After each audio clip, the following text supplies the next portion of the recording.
அமரர் கல்கியின் கள்வனின் காதலி. அத்தியாயம் 6. இடிந்த கோட்டை.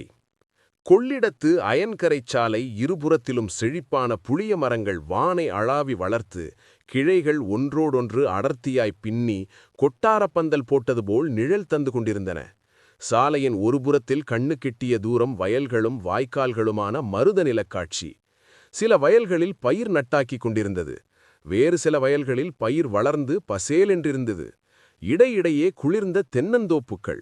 ரமணியமான அந்தச் சாலையில் உச்சி வேளையில் ஒரு கட்டை வண்டி மெதுவாய் போய்க் கொண்டிருந்தது. அதில் குடும்பத்துக்கு அவசியமான வீட்டுச் சாமான்கள் ஏற்றப்பட்டிருந்தன. பின்னால் காலை தொங்க போட்டுக்கொண்டு அபிராமி உட்கார்ந்திருந்தாள். அந்த வேளையில் அந்த குளிர்ந்த சாலையில் பிரயாணம் செய்வதே ஒரு ஆனந்தம். அதிலும் குழந்தை உள்ளத்தின் குதூகலத்துக்கு கேட்க வேண்டுமா? அபிராமி ராதே கிருஷ்ண போல முகசே என்ற ஹிந்துஸ்தானி பாட்டுமெட்டில் தானே இட்டுக்கட்டிய பாட்டு ஒன்றை வெகு ஜோராக பாடிக்கொண்டிருந்தாள். ஆலிலையின் மேல் துயிலுவான் ஆழி வண்ணனின் அமுதனே, சாலையோரமே திரிவான் ஜாடையாகவே வருவான். அண்ணன் தங்கை 2 பேரும் குழந்தைகளாய் பட்டணத்தில் வளர்ந்த காலத்தில் அவர்களுக்கு பாட்டிலே பிரேமையும் பயிற்சியும் ஏற்பட்டிருந்தன. பின்னால் கிராமத்துக்கு வந்த பிறகு அபிராமிக்கு சங்கீத பயிற்சியை விருத்தி செய்து கொள்ளச் சௌகரியமில்லை என்றாலும், அங்கே இங்கே கேட்டும் கிராமபோன் பிளேட் மூலமும் ஏதாவது புதுசாய் பாட்டு கற்றுக்கொண்டுதான் இருந்தாள். சங்கீதத்தின் சக்திதான் எவ்வளவு அதிசயமானது! குதூகலத்தை அனுபவிப்பதற்கு எப்படி கானம் சிறந்த சாதனமாயிருக்கின்றதோ, அதுபோலவே துக்கத்தில் ஆறுதல் பெறுவதற்கும் சங்கீதமே இணையற்ற சாதனமாயிருக்கிறது. வண்டிக்கு கொஞ்ச தூரத்துக்கு பின்னால் நடந்து வந்து கொண்டிருந்த முத்தையனும் பாடிக்கொண்டுதான் இருந்தான். எண்ணாத எண்ணமெல்லாம் எண்ணி எண்ணி எட்டாத பேராசை கோட்டை கட்டி என்றும் வரிகளை அவனுடைய வாய் பாடிக்கொண்டிருந்தது. அவனது உள்ளத்திலோ ஒன்றின் மேல் ஒன்றாக எத்தனையோ எண்ணங்கள் தோன்றி குமுறிக் கொண்டிருந்தன.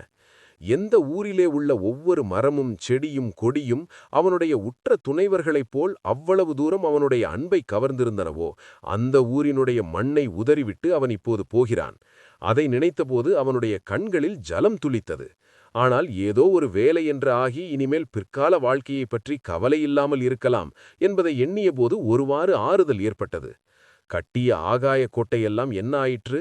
பொலபொலவென்று உதிர்ந்து மண்ணோடு மண்ணாக போய்விட்டதல்லவா? கல்யாணியின் வாழ்க்கையும் இவனுடைய வாழ்க்கையும் திட்டமாக பிரிக்கப்பட்டு போயினவல்லவா? இனிமேல் அவை ஒன்று சேருவதை பற்றி நினைக்க வேண்டியதே இல்லை. இந்த எண்ணத்தை சகிக்க முடியாதவனாய் முத்தையன் விரைந்து நடந்து வண்டியின் முன்புறமாக வந்து வண்டிக்காரனை பார்த்து, சுப்பராயா, நான் கொஞ்சம் வண்டி ஓட்டுறேன், நீ இறங்கி நடந்து வரியா என்றான். வண்டிக்காரன் இறங்கினான். தான் மூக்கணையில் உட்கார்ந்து மாடுகளை விரட்டென்று விரட்டினான். வண்டிக்காரனுக்கு திகில் உண்டாகிவிட்டது. அந்தச் சாலையோ ஆபத்தான சாலை.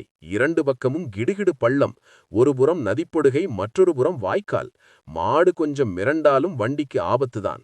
இப்படிப்பட்ட நிலையில் இந்த முரட்டு பிள்ளையிடம் மூக்கணை கயிற்றை கொடுத்து விட்டாமே என்று கதிகலங்கினான் வண்டிக்காரன்.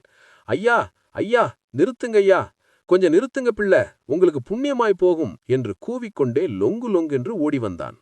ஆனால் வண்டி இப்படி வேகமாக ஓடியதில் அபிராமியின் குதூகலம் அதிகமாயிற்று. பின்னால் சுப்பராயன் குடல் தெறிக்க ஓடி வருவதை பார்த்து அவள் கலகலவென்று சிரித்தாள். அப்படி சிரித்து கொண்டிருக்கும் போதே அவளுக்கு என்ன ஞாபகம் வந்ததோ என்னமோ தெரியாது. திடீரென்று அவளுடைய சிரிப்பு 10 மடங்கு அதிகமாயிற்று. குலுங்க வயிறு வலிக்கும்படி சிரித்தாள். முத்தையன் திரும்பி அவளை பார்த்து, ஏ பைத்தியம், எதற்காக சிரிக்கிறாய் என்றான். அண்ணா, சுப்பராயன் தொந்தியை பார்த்ததும் எனக்கு ஒன்று ஞாபகம் வந்தது. அதை நினைத்தால் சிரிப்பை அடக்கவே முடியவில்லை என்றாள் அபிராமி. போதும், பல்லை சுருக்கிக் கொள்ளப் போகிறது, அது என்னவென்று சொல்லிவிடு என்றான். சொல்லிவிடத்துமா? கல்யாணி அக்காவை கல்யாணம் பண்ண போகிறார் பாரு, அவருக்கு பெரிய தொந்தி போட்டிருக்குமாம். இன்னைக்குத்தானே கல்யாணம் பண்ணா, இத்தனை நேரம் தாலி கட்டியாகியிருக்கும் என்றாள். அடுத்த நிமிடத்தில் சம்பவங்கள் வெகு துரிதமாக நடந்தன. முத்தையனின் மனக்காட்சியிலேயே 50 வயது கிழவர் கல்யாணியின் கழுத்தில் தாலியை கட்டிக்கொண்டிருந்தார். அக்காட்சி அவனை வெறிகொள்ளச் செய்தது. கையிலிருந்த தார்குச்சியினால் சுளிர் என்று மாடுகளை 2 அடி அடித்தான். அடுத்த க்ஷணமே தாலி கட்டுவதை தடுக்க இயத்தனைவன் போல் மூக்கணையிலிருந்து குதித்தான். வண்டிக்காரன் சுப்பராயன், ஐயோ, குடியை கெடுத்தீங்களே என்று ஒரு கூச்சல் போட்டான். அபிராமிக்கு வானம் இடிந்து திடீரென்று தன் தலையில் விழுந்து விட்டது போல் தோன்றியது. வண்டி குடை சாய்ந்தது. அடுத்த அத்தியாயத்தில் சந்திப்போம்.